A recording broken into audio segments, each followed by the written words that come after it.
In 1963, a man in central Turkey knocked down a wall in his basement while renovating his house. Behind it wasn't more wall, it was a tunnel. That tunnel led to a room, and that room led to another, and by the time archaeologists finished mapping what he'd found, they'd uncovered a city carved 18 levels into the ground, one that had once sheltered as many as 20,000 people. The city is called Derinkuyu, and it sits in the Cappadocia region, where centuries of volcanic ash hardened into a soft, easily carved rock called tuff. That geology is the whole reason this was possible. Tuff is soft enough to dig with hand tools, but stable enough to hold its shape once carved, which meant people here could build downward instead of outward.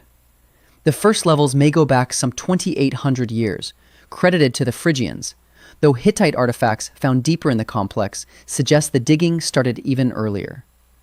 Nobody has a single confirmed answer, and that uncertainty is part of the story. This wasn't one project. It was inherited, generation after generation, by people who kept adding rooms. By the time it reached its final form, Derinkuyu extended roughly 85 meters below the surface.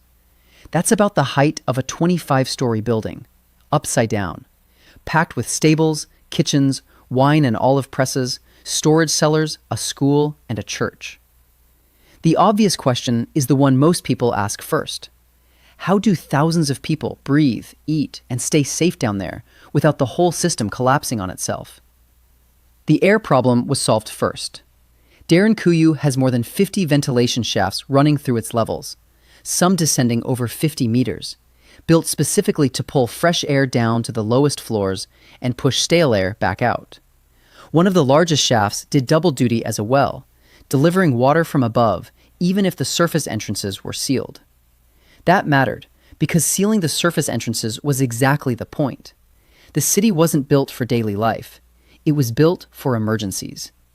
Each level could be closed off independently, using circular stone doors, some weighing close to 500 kilograms, that could only be opened or moved from the inside. If attackers broke through one level, that level could be sealed, while the rest of the city carried on undisturbed below. The layout itself worked against intruders too. Passages were kept narrow and steep on purpose, forcing anyone moving through them into single file, which turned a labyrinth into a bottleneck a handful of defenders could hold. This is where the story stops being about clever architecture and starts being about who actually used it and why. By the time of the Byzantine Empire, Cappadocia's Christian communities were using Derinkuyu as a refuge during the Arab-Byzantine Wars, some of the fiercest fighting of the 7th through 9th centuries. Whole villages could disappear underground for days or weeks at a time, waiting out raids that had no idea what was beneath their feet. Centuries later, when Timur's Mongol forces swept through Anatolia in the 1300s, the same tunnels served the same purpose for a different generation. Under Ottoman rule, Cappadocian Greek communities kept using the underground cities as shelter from persecution, a practice that continued, remarkably, into the 20th century. Then, in 1923, the practice stopped. Not because the danger ended, but because the people did. A population exchange between Greece and Turkey forced Cappadocia's Christian residents out of the region entirely.